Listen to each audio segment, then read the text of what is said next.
Dobro jutro vsem, pravi pozdrav, dober dan. Dobar dan, gospod Vučić. Može jedna izjava pred početak? Ovo je za mene.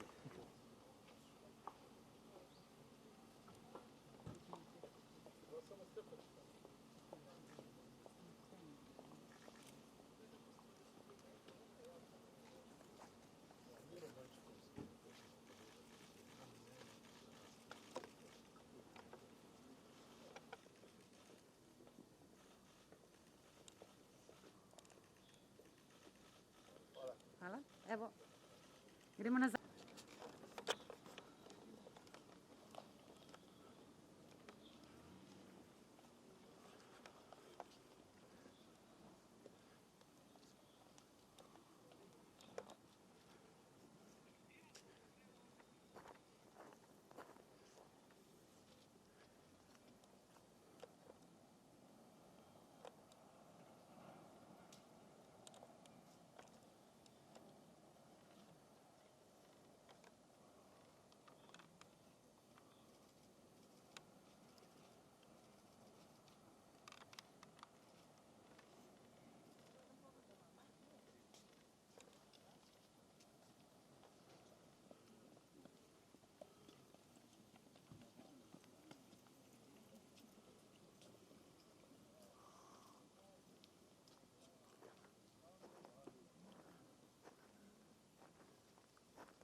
Hvala.